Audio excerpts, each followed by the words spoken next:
Apa yang membuat kita menang?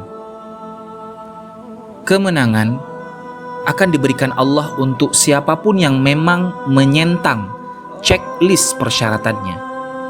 Bangsa apapun itu, peradaban manapun dia. Umat Islam, Allah mengajarkan kita buat adil dalam segala hal.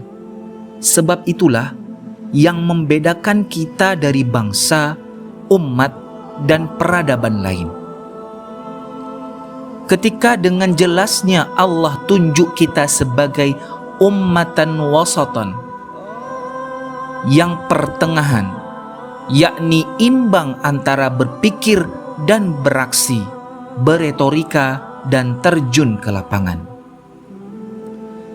Yang kerja saja tanpa doa tulus pada Allah hanya akan menguras tenaga tanpa memberikan kebahagiaan sejati.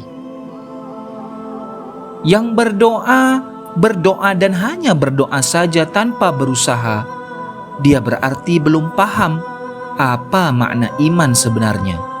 Karena iman adalah al-qaul wal amal, perkataan dan aksi. Dalam bab ikhtiar dan al-akhdhu bil asbab, mencari sebab-sebab kauniyah untuk kemenangan, kita perlu belajar dari siapapun yang hari ini berhasil jadi soko guru dunia.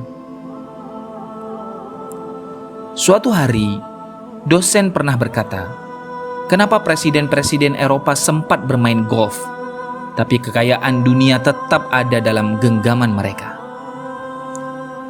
Kami pun bingung bertanya-tanya, apa yang mereka punya? Lalu beliau, sang dosen menjawab, karena mereka lebih disiplin dalam bekerja dan manajemen waktu daripada umat Islam. Mereka punya waktu khusus untuk bekerja dan mereka fokus bekerja, tapi mereka menyiapkan waktu untuk rekreasi dan mereka fokus berekreasi. Sebab-sebab kekalahan kita pun demikian. Jika kita terlalu percaya diri membawa simbol Islam, tapi hati kita tidak sejalan dengan nilai-nilainya, aksi kita tidak meneladani tata hidup Rasulullah sallallahu alaihi wasallam yang serba proporsional dalam setiap agenda hidupnya, baik individu maupun masyarakat. Biasanya disitulah kekalahan akan datang, bahkan sebelum kita bertempur.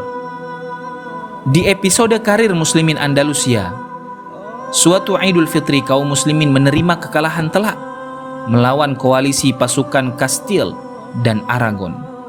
Hanya karena mereka makan terlalu banyak di hari raya, malas-malasan menuju medan perang, dan berbangga dengan jumlah besar. Seperti ini terus berulang-ulang sepanjang sejarah. Rasulullah Shallallahu Alaihi Wasallam memberi kita wejangan darurat untuk menyikapinya. Seorang mukmin tidak akan jatuh dua kali di lubang yang sama.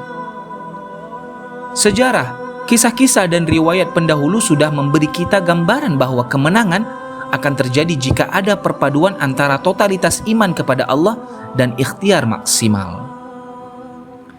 Kemampuan kita menjaga totalitas, keyakinan pada Allah dengan amal ibadah kita, dipadu dengan mobilitas kita mengorganisir ikhtiar manusiawi yang efisien dan efektif, insya Allah akan berujung kemenangan, cepat atau lambat. Jarak antara realitas dan impian itulah yang bernama konsistensi dan kesabaran, dua saudara kembar yang jadi nafas panjang para pahlawan. Apa sih yang membuat kita bisa menang?